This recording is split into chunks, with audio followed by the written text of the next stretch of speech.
A lot of people have been asking what kind of equipment the classic game room is made with, and here is our microphone, the electro-voice RE-20, which is typically used for radio work, and in fact you may recognize this thing as I smash into it with the camera. This is what I use to record all of the classic game room HD video game reviews, and what we used back in the day in the original classic game room series. This microphone is made in the USA. As you can see, the audio comes out from an XLR cable. My favorite thing about XLR cables is that in the movie Aliens, they were used to hook up those remote control machine guns. Those must have been the best sounding machine guns ever. This is a really solid professional microphone, and you'll see these frequently used for radio broadcasts.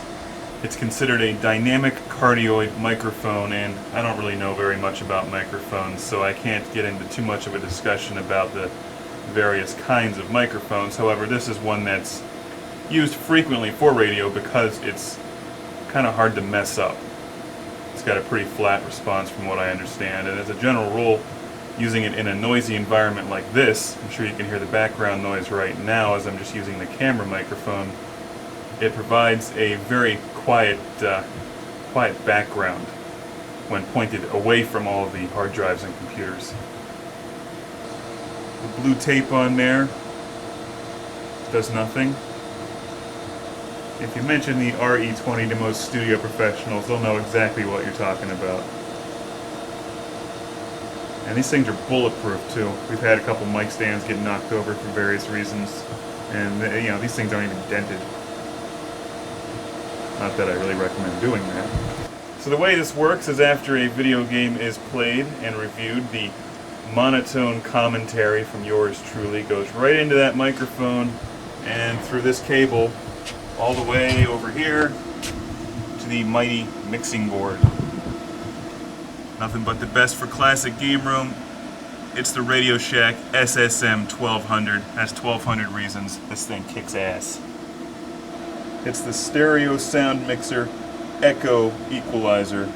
Although it doesn't get used very much, this thing will put echo onto my voice if I so choose. But I can also just do that with audio software. So it's really nothing fancy. You don't need a lot of expensive fancy equipment to record your voice. However, a good microphone is essential, so you don't want to skimp on a microphone, but on the back end, this thing is really nothing more than a power supply for the microphone and an equalizer. This thing is ancient, and I can't even remember at what point we picked this up. It may have been purchased used back when we were doing the original internet TV stuff back in 1999. Note the RCA cable plugs in up there. You can put two microphones into it. It's not as fancy as those big mixing boards that you might see on music videos and stuff, but it does the job.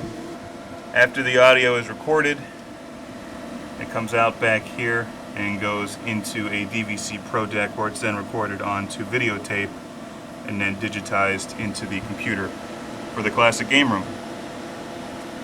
Although occasionally I will also record directly into the editing system, completely bypassing the tape altogether. Radio Shack.